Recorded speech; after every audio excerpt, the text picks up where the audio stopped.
Hello guys, तर स्वागत आहे तुमचं आपल्या या यूट्यूब चॅनलवरती. मित्रांनो, चॅनलवर नवीन असाल तर चॅनलला सबस्क्राईब नक्की करा. विराज तिच्याकडे एकटक पाहत म्हणाला, तुला माहिती आहे ना, मला तुला अशा प्रकारे उचलून घेणं खूप आवडतं आणि जेव्हा तू त्याला नकार देतेस तेव्हा मला अजिबात बरं वाटत नाही. हे ऐकून आलिया हसली. तिला समजलं होतं की ती कितीही नकार देत असली तरी विराज तिला खाली सोडणार नव्हता. विराजने आलियाला आपल्या मिठीत घेतलं आणि हॉस्पिटलच्या बाहेर आला. बाहेर त्यांची कार आधीच उभी होती.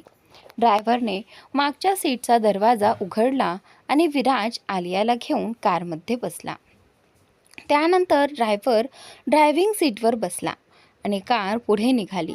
साधारण 1 तासानंतर त्यांची कार खन्ना मॅन्शनसमोर येऊन थांबली.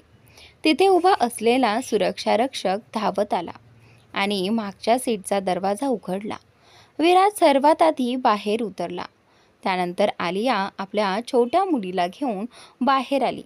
ती पुढे पाऊल टाकणार इतक्यात विराजने पुन्हा तिला आपल्या हातात उचलून घेतलं. यावेळी आलिया काहीच बोलली नाही. मात्र तिला थोडीशी लाज वाटत होती, कारण आता घरातील इतर लोकही त्यांना अशा अवस्थेत पाहणार होते. त्यामुळे ती थोडी संकोचली होती. पण विराजला काही सांगून उपयोग नव्हता. दोघे मुख्य दरवाजाजवळ पोहोचले. विराज आलियाला घेऊन आत जाणार इतक्यात त्याची आई आवाज देत म्हणाली, थांबा, खबरदार, एक पाऊलही आत टाकू नका. हे ऐकताच आलिया थोडी दचकली. हे काय झालं असा प्रश्न तिच्या मनात आला. ती आश्चर्याने कधी विराजच्या आईकडे तर कधी विराजकडे पाहू लागली. मात्र विराजच्या चेहऱ्यावर कोणताही भाव नव्हता.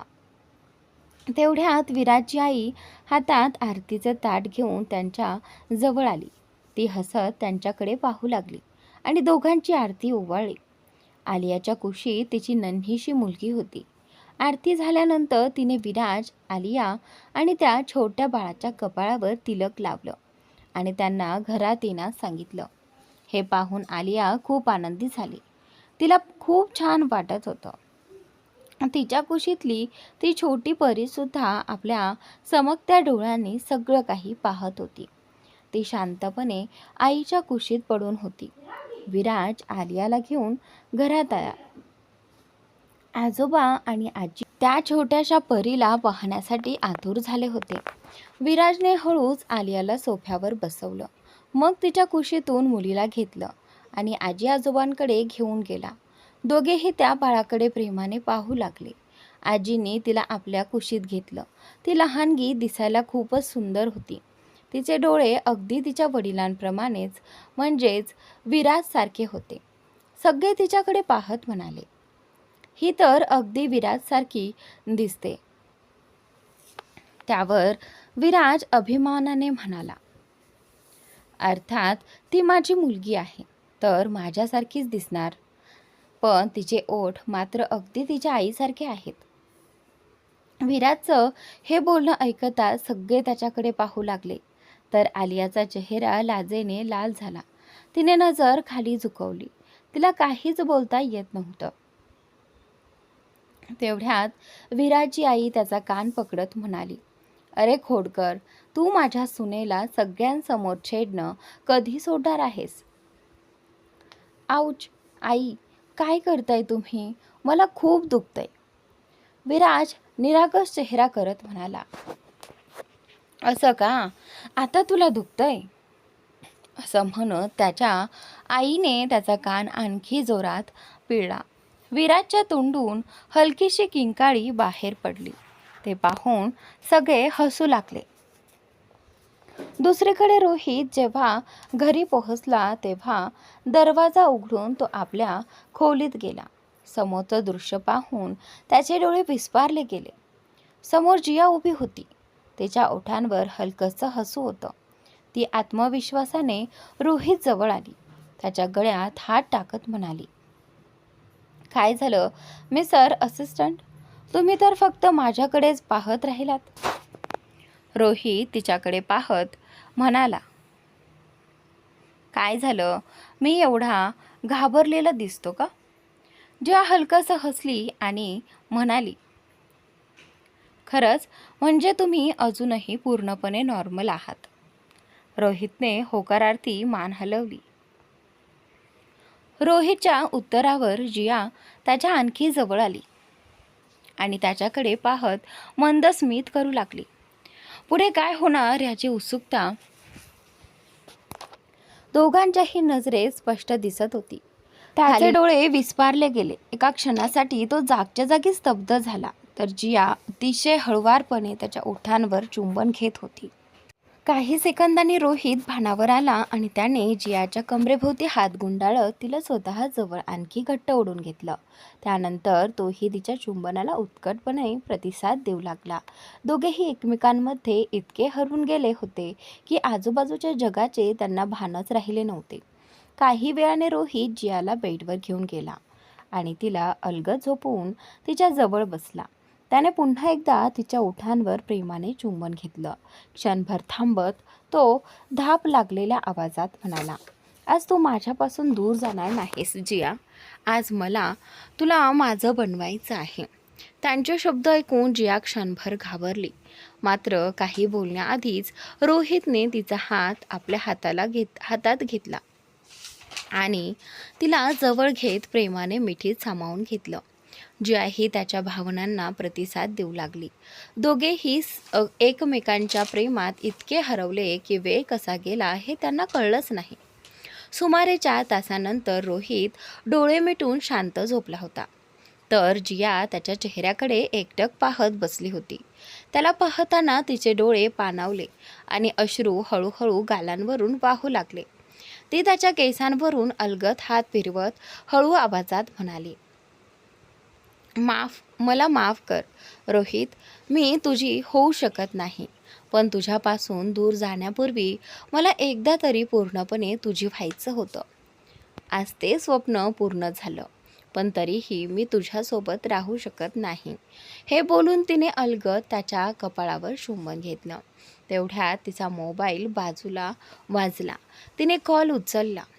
समोरून काहीतरी सांगण्यात आलं. ते ऐकून ती म्हणाली, हो, मी फक्त 10 मिनिटात निघते. तिने कॉल कट केला आणि एकदा रोहितकडे पाहिलं. त्यानंतर ती उठली, स्वतःला आवरून तयार झाली आणि दरवाजाकडे निघाली. तेवढ्यात अचानक रोहितचा थंड आवाज तिच्या कानावर पडला.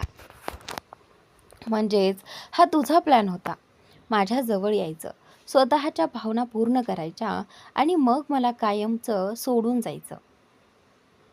रोहितचा आवाज ऐकताच जियाची पावलं थांबली. ती जागच्या जागी गोठल्यासारखी उभी राहिली. तिला वाटलं होतं की रोहित अजून झोपलेलाच असेल आणि तो उठण्यापूर्वीच ती निघून जाईल, पण रोहित जागा होता.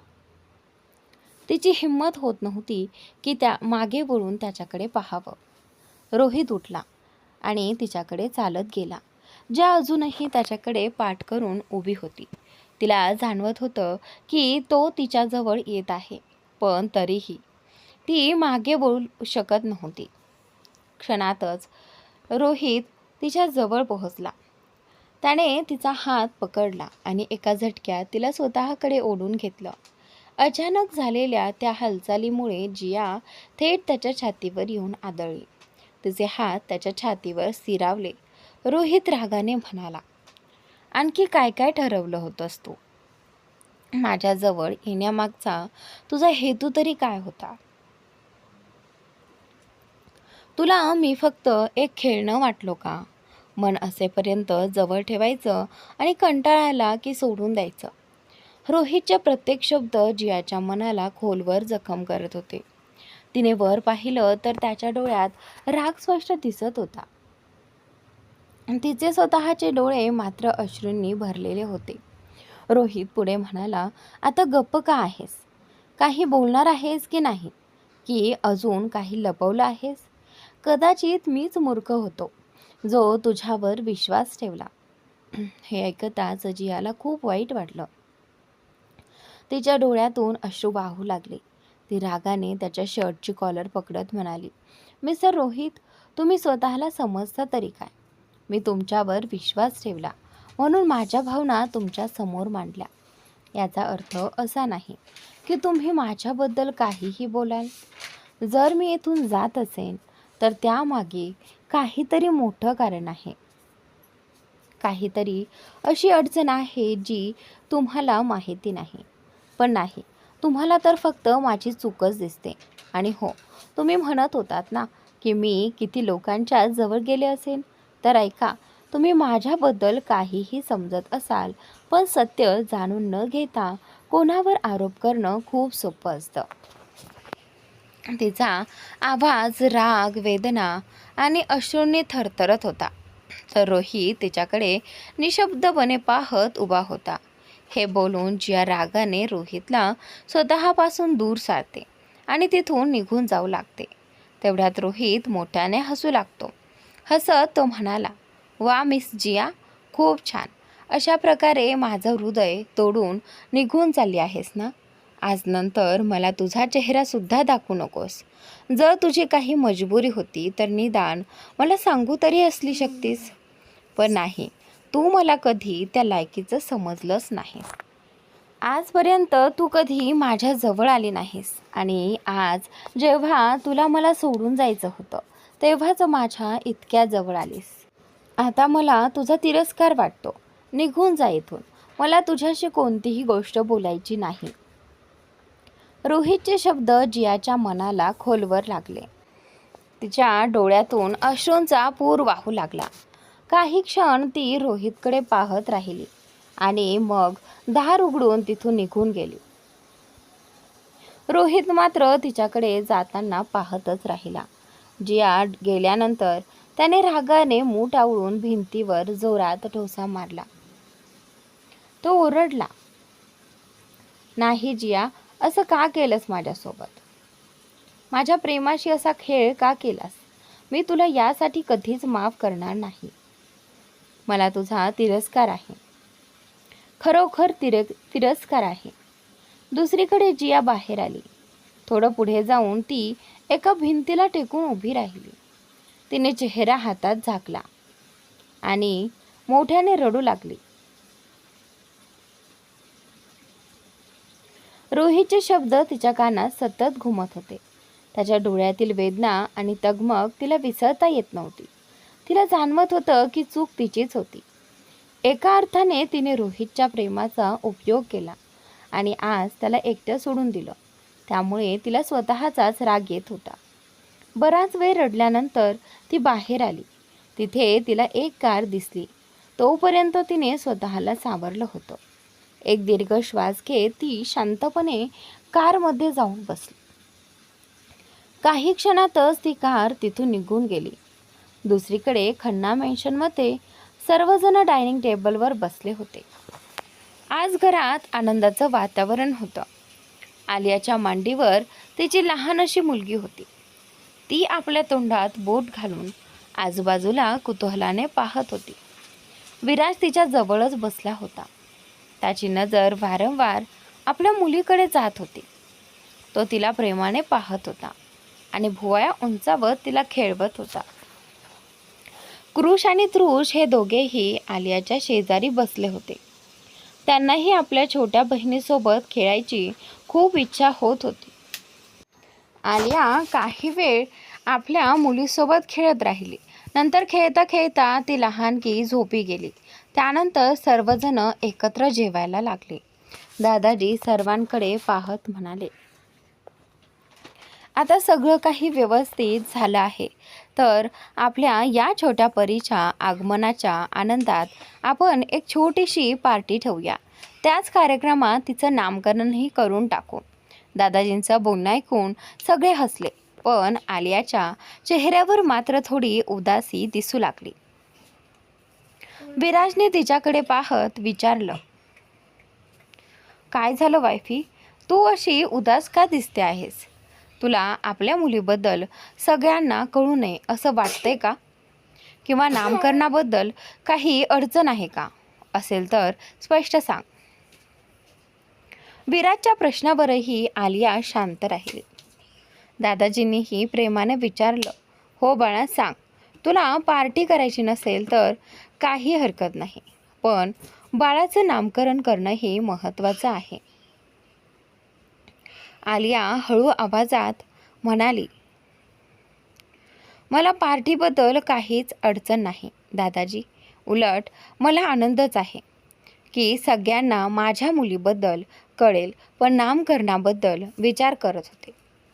कारण नाव तर आत्या ठेवते ना. आणि अजूनपर्यंत पंखुडी. हे बोलून ती थांबली. तिचं बोलणं ऐकताच सगळ्यांच्या चेहऱ्यावर उदासी पसरली. काही क्षण कुणीच काही बोललं नाही. शेवटी विराज शांतपणे म्हणाला, काही हरकत नाही पंखुडी. परत आली की तिचं नाव सुचवेल. तोपर्यंत आपण एखादं दुसरं नाव ठेवू. तर पंखुडीने सांगितलेलं नावही ठेवू. समस्या संपली. त्याचं बोलणं ऐकून सगळे त्याच्याकडे पाहू लागले. आलियाही त्याच्याकडे रागाने पाहत होती. कारण तिला त्याचं हे बोलणं अजिबात आवडलं नव्हतं. ती पंखुडीला स्वतःच्या बहिणीसारखंच मानत होती आणि पंखुडीही तिच्यावर तितकंच प्रेम करत होती. त्यामुळे दोघींमध्ये खूप घट्ट नातं होतं. मात्र विराजच्या मनात काहीतरी वेगळंच चालू होतं. सगळे अजूनही संभ्रमात होते. पण विराजने स्पष्ट सांगितलं की पार्टी शक्य तितक्या लवकर व्हायला हवी. कारण त्याला आपल्या मुलीची ओळख सगळ्यांना करून द्यायची होती. आपल्या मुलीकडे पाहून त्याला इतका आनंद होत होता की तो आनंद सगळ्यांसोबत साजरा करायचा होता. घरातील कुणीही त्याला विरोध केला नाही. कारण सगळ्यांना माहिती होतं की विराजने एकदा निर्णय घेतला की तो बदलणं खूप कठीण असतं. सुरुवातीला आलिया नाराज झाली होती. पण जेव्हा सगळ्यांनी विराजच्या निर्णयाला मान्यता दिली तेव्हा तिलाही काही बोलता आलं नाही. दादाजी म्हणाले, मी उद्याच पंडितजींना फोन करून चांगला मुहूर्त विचारतो. त्याच दिवशी आपल्या या छोट्या परीचं नामकरण करू आणि सगळ्यांना तिची ओळख करून देऊ. त्यानंतरच बराच वेळ गप्पा मारत सगळ्यांनी जेवण केलं आणि मग आपापल्या खोलीत गेले. कृष आणि तृष त्यांच्या खोलीत झोपले होते. तर आलियाची मुलगी तिच्या सोबतच होती. आलिया आपल्या मुलीला कुशीत घेऊन तिच्या केसांवरून प्रेमाने हात फिरवत होती. मुलगी झोपली होती, पण मध्येच तिचे डोळे किंचित उघडत होते म्हणून आलिया तिला पुन्हा दूध पाजून झोपवत होती. तेवढ्यात विराज बाथरूममधून बाहेर आला. त्याची नजर थेट बेडवर झोपलेल्या आपल्या पत्नी आणि मुलीकडे गेली. दोघींनाही एकत्र पाहून त्याच्या चेहऱ्यावर हसू उमटलं. आलिया मुलीला झोपवत होती. झोपून गेली होती. विराजने हातातील टॉवेल बाजूला ठेवला. हळूच बेडकडे गेला आणि प्रेमाने आधी आपल्या पत्नीच्या मग आपल्या छोट्या परीच्या कपाळावर चुंबन घेतलं. त्यानंतर तो सोफ्यावर जाऊन बसला आणि लॅपटॉप उघडून ऑफिसचं महत्त्वाचं काम करू लागला. बराच वेळ काम केल्यानंतर त्याने तुषारशी थोडं बोलून कॉल संपवला आणि मग बेडवर येऊन झोपला. त्याची लहानशी मुलगी आई वडिलांच्या मध्ये शांत झोपली होती. विराजने हलकेच तिच्या डोक्याजवळ हात ठेवला. डोळे मिटले आणि काही क्षणातच तोही गाढ झोपेत हरवून गेला. दुसरीकडे निखिल आज रुहीच्या फ्लॅटवरच थांबला होता. जरी रुहीची इच्छा होती की तो परत जावा तरी निखिल हट्टी होता. तो म्हणाला, जर तुला खरंच मी इथून जावं असं वाटत असेल तर तू माझ्यासोबत माझ्या घरी चल. पण रुहीने त्याच्यासोबत जाण्यास नकार दिला. सुरुवातीला निखिलला तिचा हा नकार आवडला नाही. मात्र नंतर काहीतरी विचार करून तो हसला आणि तिथेच तिच्यासोबत थांबण्याचा निर्णय घेतला. सध्या तो बाथरूममध्ये अंघोळ करत होता. काही वेळाने त्याने बाथरूमचं दार उघडलं आणि आवाज देत म्हणाला, जान, कुठे आहेस तू? इथे टॉवेल नाहीये, जरा टॉवेल मला दे. रुहीने हे ऐकताच आजूबाजूला नजर फिरवली. बेडवर टॉवेल ठेवलेला होता. निखिलने बाथरूममधून एक हात बाहेर काढून टॉवेल मागितला होता. रुहीने पटकन टॉवेल उचलला आणि त्याच्या हातात दिला. ती तिथून निघणार इतक्यात निखिलने तिचं मनगट धरलं. हे होताच रुहीचे डोळे मोठे झाले. ती काही बोलण्याआधीच निखिलने तिला हलकेच स्वतःकडे ओढले. त्यामुळे रुही थेट त्याच्यावर येऊन आदळली आणि बाथरूमचा दरवाजा बंद झाला. निखिल तिच्याकडे एकटक पाहू लागला. हे पाहताच रुही पटकन मागे वळली. तिचा चेहरा लाजेने पूर्ण लाल झाला होता. निखिलकडे पाहून ती अधिकच संकोचली होती, तर निखिल मात्र तिच्याकडे पाहून हसत होता. रुही बाहेर जाण्याचा प्रयत्न करत होती, पण निखिलने तिचा हात धरून तिला स्वतः जवळ घेतलं. काय झालं जान? माझ्यापासून इतकी का लाजते आहेस? निखिल तिच्या कानाजवळ हळूच म्हणाला. सोडा मला जाऊ द्या, रुही घाबरलेल्या आवाजात म्हणाली. आता तर तुला इतक्या सहज जाऊ देणार नाही. निखिल पुन्हा तिच्या कानात कुजबुजला. मी काही पाहिलेलं नाही, मला जाऊ द्या, रुही त्याच्या पकडीतून सुटण्याचा प्रयत्न करत म्हणाली. पाहिलं नसेल तर आता पाहून घे, निखिल मिश्किलपणे म्हणाला. हे ऐकताच रुहीने लगेच दोन्ही हातांनी आपला चेहरा झाकला. नको प्लीज, मला जाऊ द्या, ती लाजत म्हणाली. निखिल तिच्याकडे पाहून हसला. रुहीच्या हृदयाचे ठोके वाढले होते. ती पूर्णपणे गोंधळून गेली होती. निखिल तिच्या अधिक जवळ आला आणि म्हणाला, जे काही घडत आहे ते होऊ दे. आज मला आपल्यातील सगळं अंतर मिटवायचं आहे. त्याचे शब्द ऐकून रुही त्याच्याकडे पाहत राहिली. दोघांमधील प्रेम आणि ओढ अधिकच वाढत गेली. अनेक वर्षांनंतर इतक्या जवळ आलेल्या त्या दोघांच्या भावना शब्दांपलीकडच्या होत्या. काही वेळाने दोघेही एकमेकांच्या सहवासात हरवून गेले. दुसऱ्या दिवशी सकाळी खन्ना मॅन्शनमध्ये सगळेजण डायनिंग टेबलवर नाश्ता करत बसले होते. आजोबा सर्वांकडे पाहत म्हणाले, पंडितजींनी 5 दिवसांनी नामकरणासाठी शुभ मुहूर्त काढला आहे. त्या दिवशी आपल्या पंथीचं नामकरण होईल आणि त्या दिवशी एक मोठा समारंभही आयोजित केला जाईल. हे ऐकून सगळे आनंदी झाले. आलिया देखील खूप खुश होती. तिची छोटीशी मुलगी तिच्या कुशीत होती आणि ती आपल्या गोलमटोल डोळ्यांनी सगळ्यांकडे कुतूहलाने पाहत होती. थोड्याच वेळात सर्वजण आपापल्या कामासाठी निघून गेले. कृष आणि तृषही शाळेसाठी रवाना झाले. आलिया आपल्या मुलीला घेऊन खोलीत गेली. तिने तिला दूध पाजले आणि नंतर अंगाई गीत गाऊन झोपू लागली. काही वेळातच तिची मुलगी गाढ झोपली आणि तिलाही झोप लागली. दिवस असेच पुढे सरकत गेले आणि अखेर तो दिवस उजाडला ज्या दिवशी विराजच्या मुलीचे नामकरण होणार होते. आज संपूर्ण खन्ना मॅन्शन अतिशय सुंदरपणे सजवण्यात आले होते. घरातील लाडक्या नातीच्या नामकरणाचा सोहळा असल्याने सर्वत्र उत्साहाचे वातावरण होते. मॅन्शनचा हॉल रंगीबेरंगी फुलांनी सजवण्यात आला होता. पाहुण्यांसाठी खास आसन व्यवस्था करण्यात आली होती. पंडितजी देखील वेळेवर आले होते आणि ते सर्वजण हॉलमध्ये बसून नामकरण सोहळ्याच्या तयारीत गुंतले होते. हळूहळू हॉलमध्ये सगळे नातेवाईक आणि घरातील सदस्य जमा होऊ लागले. थोड्याच वेळात विराज आलियासोबत आपल्या लहानशा मुलीला कुशीत घेऊन तिथे आला. तर कृष आणि तृष आपल्या आई म्हणजेच आलियाचा हात धरून तिच्यासोबत चालत आले. दादा दादींची नजर त्यांच्यावर पडताच त्यांच्या चेहऱ्यावर आनंदी स्मित उमटले. आपला नातू आणि सुनबाई इतके आनंदी पाहून ते दोघेही खूप सुखावले होते. अभयचे आई वडील देखील आपल्या मुलाला इतका आनंदी पाहून खूप खुश होते. गेल्या काही वर्षात विराजने किती संकट सहन केली होती हे सगळ्यांनाच माहिती होतं. आल्यापासून दूर झाल्यानंतर तर तो जणू जगणंच विसरून गेला होता.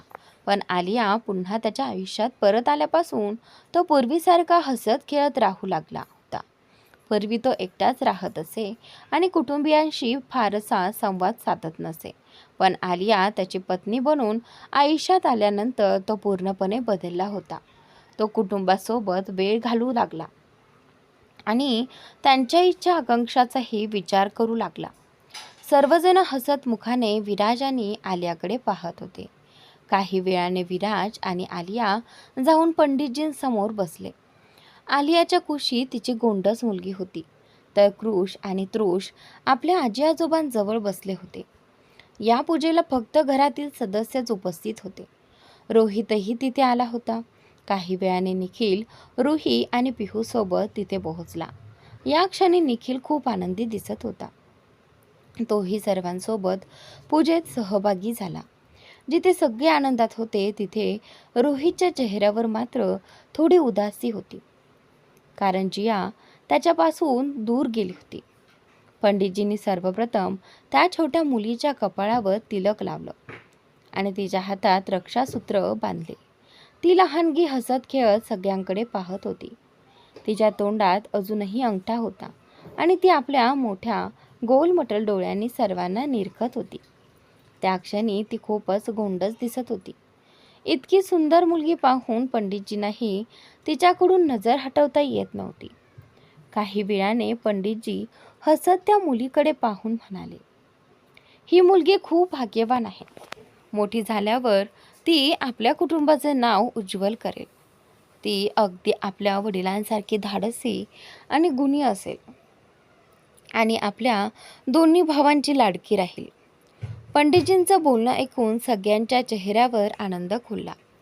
थोड्या वेळाने पूजा पूर्ण झाल्यावर पंडितजी म्हणाले, आता या मुलीची आत्या कुठे आहे? तिला बोलवा. ती या मुलीचं सुंदर नाव सांगेल, किंवा तुम्ही आधीच काही नाव ठरवलं असेल तर तेही सांगू शकता. आत्या हा शब्द ऐकता सगळे काहीसे उदास झाले.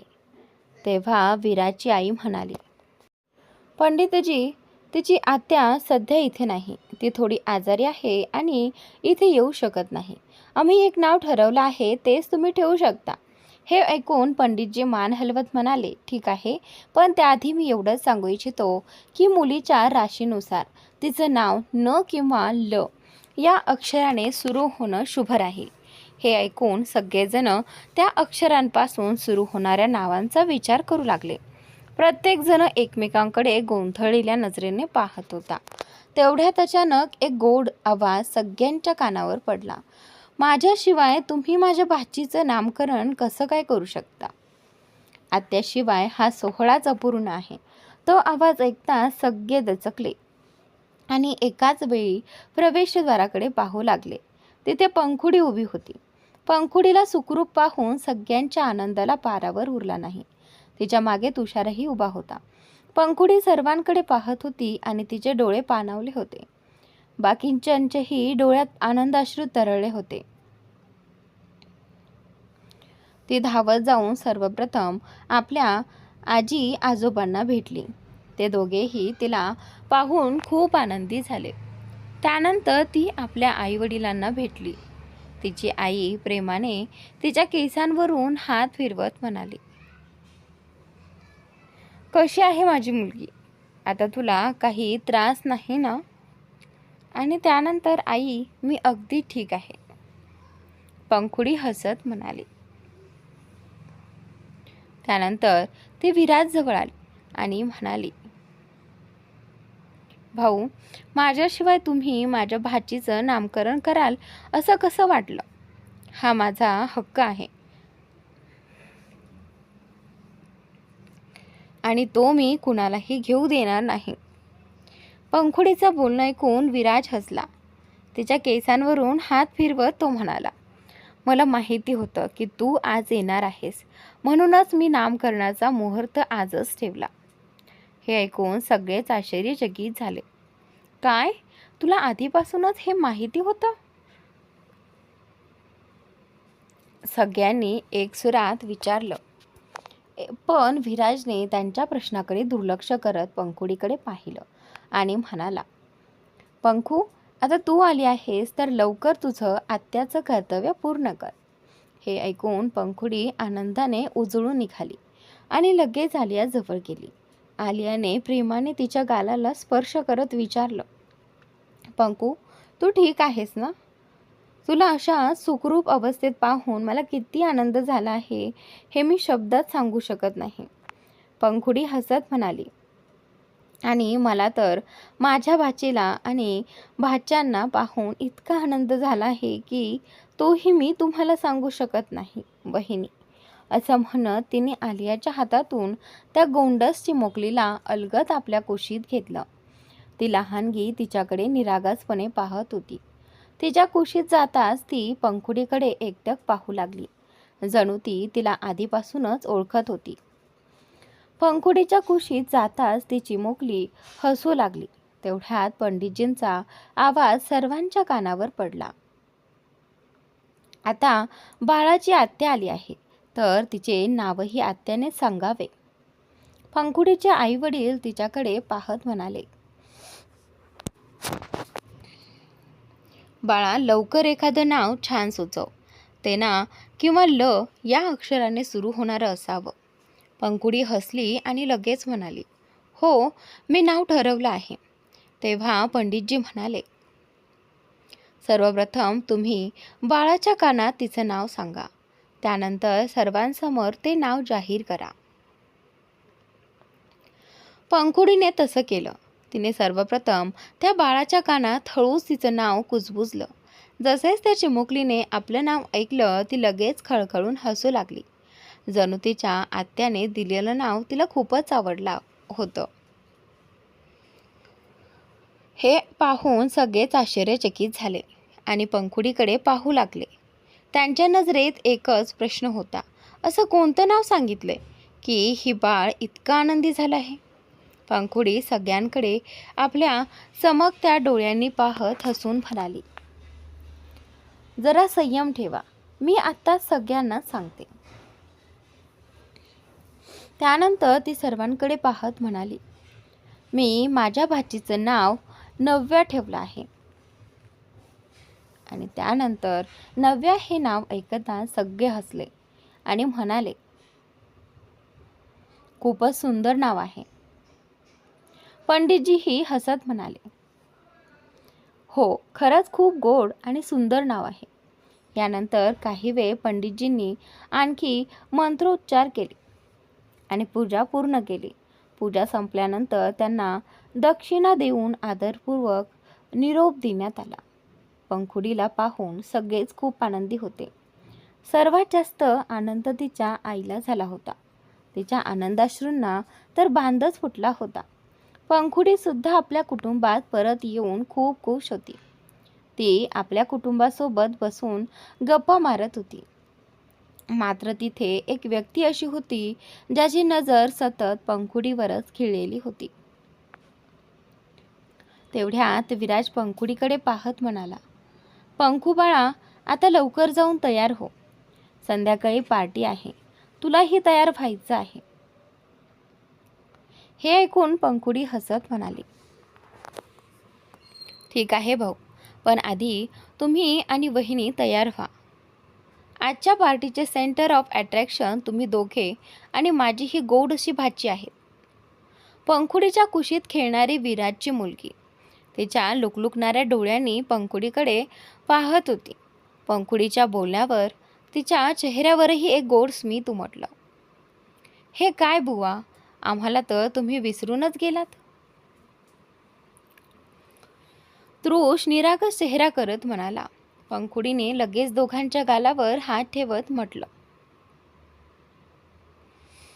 तुम्ही दोघं तर माझ्यासाठी सगळ्यात बेस्ट आणि फेवरेट आहात. हे ऐकताच कृष आणि तृष दोघेही आनंदाने हसले आणि पंखुडीचा हात धरून बसले. काही वेळाने सगळेजण आपापल्या खोलीत गेले आणि संध्याकाळच्या पार्टीसाठी तयारी करू लागले. आलियाने सर्वप्रथम आपल्या दोन्ही मुलांना तयार केलं. त्यानंतर तिने आपल्या लाडक्या परीसाठी कपडे काढून ठेवले. तिची चिमुकली अजून झोपलेली होती. पण ती उठताच तिला तयार करता यावं म्हणून आलियाने सगळं आधीच तयार करून ठेवलं होतं. त्यानंतर आलिया आरशासमोर उभी राहून स्वतःची तयारी करू लागली. तिने सी ग्रीन रंगाची नेटची साडी नेसली होती.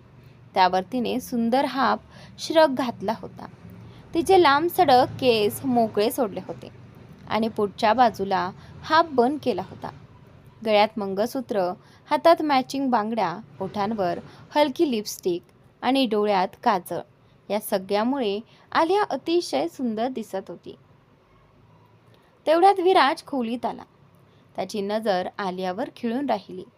तो काही क्षण तसाच तिच्याकडे पाहत उभा राहिला.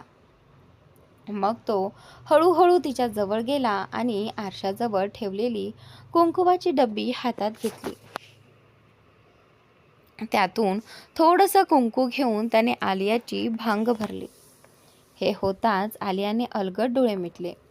थोडंसं कुंकू तिच्या नाकावरही पडलं.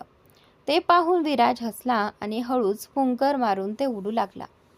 त्याच्या त्या स्पर्शाने आलियाच्या श्वासांची लयच बदलली. आलियाच्या ओठांवर एक गोड स्मित उमटलं होतं. ते पाहून विराजने मागून तिला आपल्या मिठीत घेतलं आणि प्रेमाने म्हणाला, "वायफी, तू आज खूप सुंदर दिसतेस." पुढे तो हसत म्हणाला, "मी तुला जेव्हा जेव्हा पाहतो तेव्हा तेव्हा मला पुन्हा एकदा तुझ्यात प्रेमात पडल्यासारखं वाटतं." हे ऐकताच आलियाचा चेहरा लाजेने लाल झाला. तिने आपली नजर खाली झुकवली. आलियाचे गुलाबी गाल पाहून विराज तिच्या जवळ गेला आणि तिच्या गालावर चुंबन घेणार इतक्यात त्याची लाडकी मुलगी नव्या जोरजोरात रडू लागली. नव्याचा आवाज ऐकताच आलियाने पटकन विराजला दूर करत म्हटलं, "बस, आता तुमचा वेळ संपला. आता तुमच्या मुलीचा वेळ सुरू झाला आहे." असं म्हणत ती जाण्यास वळली. पण विराजने तिचा हात धरून तिला आपल्याकडे ओढलं आणि हसत म्हणाला, "नो वायफी, नवऱ्याचा वेग कधीच संपत नाही." इतकं बोलून त्याने पटकन तिच्या गालावर चुंबन घेतलं आणि हसत आपल्या मुलीकडे गेला. आलिया काही क्षण जागच्या जागी स्तब्ध उभी राहिली. मग लाजत स्वतःशीच पुटपुटली, "किती बेशरम आहे हा." त्यानंतर ती नव्याला तयार करू लागली. विराजही तिची मदत करत होता. तो आधीच तयार झाला होता. काही वेळातच सगळेजण तयार होऊन पार्टीच्या ठिकाणी पोहोचले. मागच्या बागेत आयोजित केलेल्या पार्टीमध्ये हळूहळू पाहुण्यांची गर्दी वाढू लागली होती. निखिल आणि रुही सुद्धा आपल्या मुलीसह तिथेच थांबले होते. ते दोघेही तयार होऊन आपल्या मुलांसोबत पार्टीमध्ये आले. जसेच आलिया आणि विराज आपल्या मुलीसह पार्टीत प्रवेश केला तसेच सगळ्यांची नजर त्यांच्यावर खिळली. ते दोघे आपल्या मुलगी नव्या आणि दोन्ही मुलांसोबत चालत येत होते. त्यांना पाहून सर्वांच्या चेहऱ्यावर हसू उमटलं, कारण ते खरोखरच एका परिपूर्ण आणि आनंदी कुटुंबासारखे दिसत होते. विराज तिथे येताच त्यांचे वडील स्टेजवर गेले आणि माईक हातात घेऊन म्हणाले, "सर्वप्रथम इतक्या कमी वेळेत आमंत्रण देऊनही तुम्ही सर्वजण येथे आलात, यासाठी मी तुम्हा सर्वांचे मनापासून आभार मानतो. आणि आता मी तुम्हाला या पार्टीचं मुख्य कारण सांगू इच्छितो. आज मी तुम्हाला आमच्या कुटुंबातील नवीन सदस्याची ओळख करून देणार आहे. ती म्हणजे माझी लाडकी नात नव्या खन्ना." सर्वांनी जसेच ते हे ऐकले तसे सगळे हसतमुखाने त्या छोट्याशा परीकडे पाहू लागले, जी स्टेजवर उभी असलेल्या विराज आणि आलिया यांच्या कुशीत होती. टाळ्यांचा कडकडाट संपूर्ण सभागृहात घुमू लागला. काही वेळाने एकामागून एक सर्व पाहुणे येऊन विराज आणि आलिया यांचे अभिनंदन करू लागले. विराज आणि आलिया या दोघांचेही बिझनेस विश्वात खूप मोठे नाव होते. त्यामुळे सर्वजण त्यांना भेटून खूप आनंदी होते. आता आलिया स्वतः व्यवसाय सांभाळत नव्हती, तिचा व्यवसाय निखिल पाहत होता. ती घरूनच थोडेफार काम करत असे. तिथे आलेल्या अनेक लोकांनी निखिल आणि तुषार यांनाही भेटलं. तुषार हा विराजचा असिस्टंट होता आणि त्यालाही सर्वजण चांगल्या प्रकारे ओळखत होते. विराज जितका प्रभावशाली होता तितकाच तुषारचाही मान होता. इतकेच नव्हे तर बिझनेस वर्ल्डमध्ये असेही म्हटले जायचे की विराजप्रमाणेच तुषारही खूप वृक्ष आणि अहंकारी स्वभावाचा आहे. अनेक वर्षानंतर आज सर्वजण तुषारलाही भेटत होते. सर्व व्यावसायिक या समारंभात येऊन खूप आनंदी होते, कारण खन्ना मेन्शनमधील प्रत्येक पार्टी अत्यंत भव्य आणि शानदार असायची. त्या पार्टीला उपस्थित राहण्यासाठी लोक आतुर असायचे. हळूहळू संध्याकाळ सरू लागली आणि पार्टी रंगात आली. काही वेळानंतर सर्वजण डान्स फ्लोअरवर येऊन नृत्य करू लागले. सर्वप्रथम विराज आणि आलिया यांना डान्स करण्याची विनंती करण्यात आली. विराज आलिया जवळ आला आणि आपला हात तिच्या समोर पुढे करत म्हणाला, "will you dance with me, my sweet वाईफी?"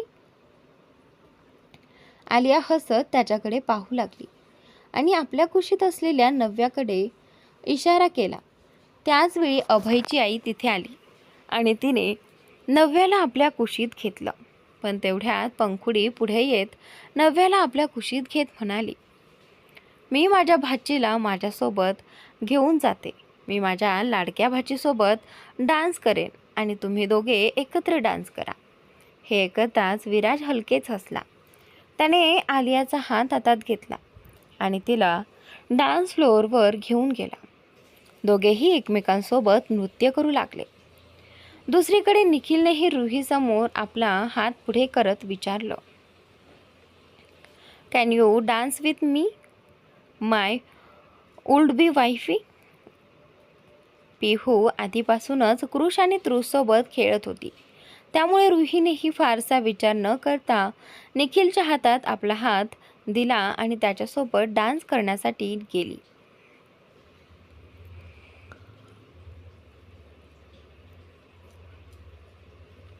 Dance फ्लोअरवर एका बाजूला विराज आणि आलिया एकमेकांच्या मिठीत हरवून नाचत होते, तर दुसऱ्या बाजूला रुही आणि निखिलही एकमेकांसोबत आनंदाने नृत्य करत होते.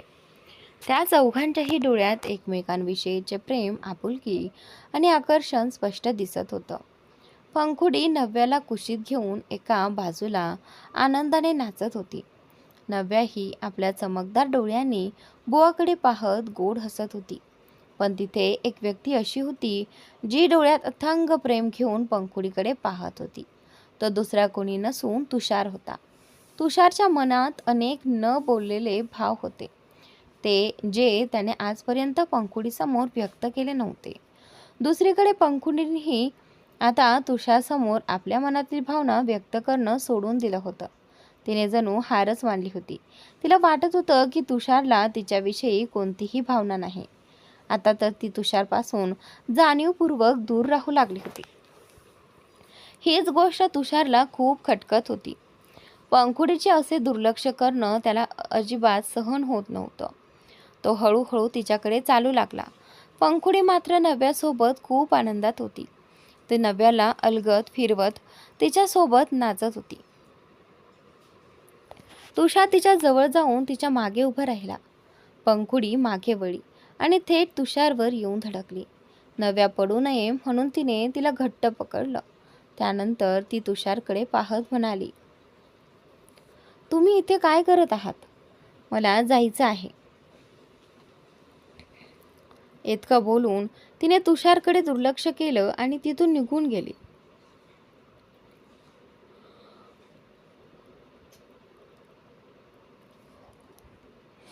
पंखुडीला अशा प्रकारे जाताना पाहून तुषारच्या मनाला वेदना झाल्या. तो तिच्याकडे पाहत मनोमन म्हणाला, "का पंखुडी, तू असं का करतेस? माझ्यापासून का दूर पळतेस? मला तुझ्या जवळ का येऊ देत नाहीस? तू तुझ्या मनाचे दरवाजे का बंद करून ठेवले आहेत? तुझ्या डोळ्यात मला हा रिकामेपणा का दिसतो? ज्या डोळ्यात कधी काळी माझ्यासाठी अथांग प्रेम दिसायचं, तिथे आज इतकं अंतर का निर्माण झालं आहे?" पंखुडी दूर जात होती. आणि तुषार तिच्याकडे असहाय्य नजरेने पाहत आपल्या मनातील वेदना दाबून उभा होता. पंखुडी थोडी पुढे गेली आणि तिचे डोळे पाणावले. डोळ्यातून वाहणारे अश्रू तिने हलकेच हाताने पुसले.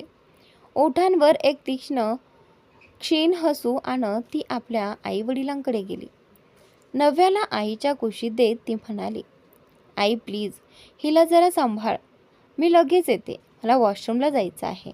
हे ऐकून पंखुडीची आई हसली आणि नव्याला आपल्या मांडीवर घेतलं.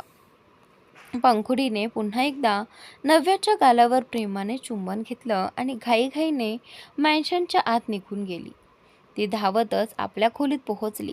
क्षणातच मोठ्या आवाजात तिने खोलीचा दरवाजा बंद केला. दरवाजाला टेकून ती खाली बसली आणि हमसून रडू लागली. आता तिच्या भावनांवरचा ताबा पूर्णपणे सुटला होता.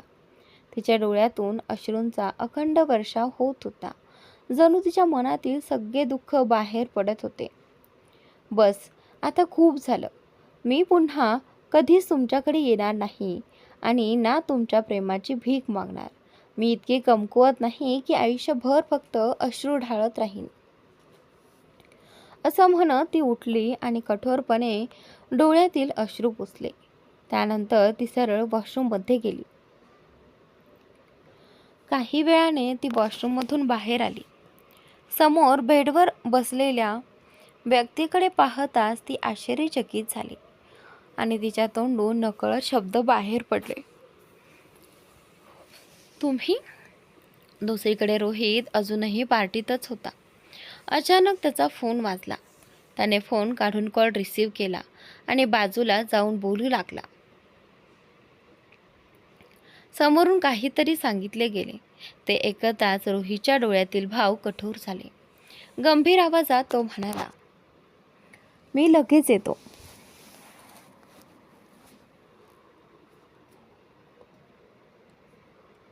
इतकं बोलून त्याने कॉल कट केला. एकदा त्याने पार्टी हॉलकडे नजर टाकली आणि मग झपाझप पावले टाकत तिथून बाहेर निघून गेला. शहरापासून दूर एका घरातील खोलीत एका तरुणीला बंदिस्त करून ठेवण्यात आलं होतं. ती खूप अशक्त आणि थकलेली दिसत होती. हळूहळू तिचे डोळे उघडले.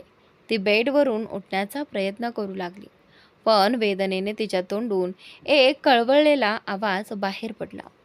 तिची अवस्था पाहून स्पष्ट जाणवत होतं की तिला अतिशय निर्दयीपणे मारहाण करण्यात आली होती. तिच्या हातापायांवर काठीचे व्रण होते, तर गालांवर थप्पडांचे लालसर ठसे स्पष्ट दिसत होते. वेदनांमुळे तिच्या डोळ्यातील अश्रू वाहू लागले. रडत रडत ती म्हणाली, देवा, मी इतकी वाईट आहे का की मला इतकं दुःख सहन करावं लागत आहे? माझी चूक तरी काय आहे? ज्या व्यक्तीवर मी मनापासून प्रेम केलं, आज त्याच्यापासूनही मी दूर झाले. ते दुःख कमी होतं का की आता पुन्हा नव्या वेदना माझ्या वाट्याला येत आहेत? हे बोलून तिने गुडघ्यात डोके खुपसले आणि रडू लागली. तेवढ्यात खोलीचा दरवाजा उघडला आणि एक माणूस आत आला. त्या तरुणीने हळूच मान वर केली. समोर उभ्या असलेल्या त्या व्यक्तीकडे पाहताच ती भीतीने थरथर कापू लागली. तो माणूस अत्यंत भयानक दिसत होता. त्याच्या डोळ्यातील क्रूर नजर तिच्यावर खिळली होती.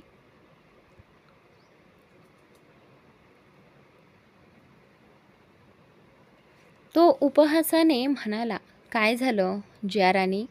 माझ्या कैदेत राहून अजून 2च दिवस झालेत आणि तुझी ही अवस्था? अजून तर ही फक्त सुरुवात आहे.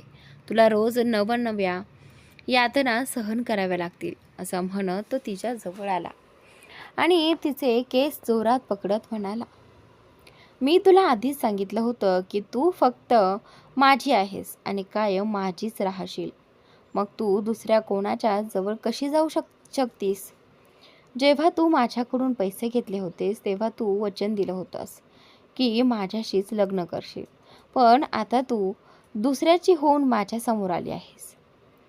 तुझ्यासारख्या मुलीला मी कधीच माझं बनवणार नाही, पण हो, तुला यातना देणं मात्र मी कधी थांबवणार नाही. तुला या कैदेतून बाहेर पडू देणार नाही. तो क्रूरपणे हसला आणि पुढे म्हणाला, आत्तापर्यंत तुला फक्त मार सहन करावा लागला आहे, पण आता अशा वेदना मिळतील की ज्या सहन करणं तुझ्यासाठी अशक्य होतील. म्हणूनच तू स्वतःला आवरू शकली नाहीस आणि दुसऱ्याच्या बिछाण्यांपर्यंत पोहोचलीस. आता बघ मी तुझं काय करतो. असं म्हणत त्या माणसाने जियाच्या गालांवरून बोट फिरवायला सुरुवात केली. हे पाहता जिया घाबरली. तिने लगेचच स्वतःला दोन्ही हातांनी झाकण्याचा प्रयत्न केला. तिची ती अवस्था पाहून त्या माणसाच्या डोळ्यातील राग आणखी वाढला. त्याने जियाला जोरात बेडवर ढकललं आणि तिच्यावर झेपावला. त्यामुळे जियाच्या तोंडून किंकाळी बाहेर पडली. दुसरीकडे पंखुडी तिच्या खोलीत आली तेव्हा तिला बेडवर तुषार बसलेला दिसला. तिला स्वतःच्या डोळ्यांवर विश्वास बसत नव्हता. आश्चर्याने ती म्हणाली, तुम्ही आणि तेही माझ्या खोलीत काही काम होतं का?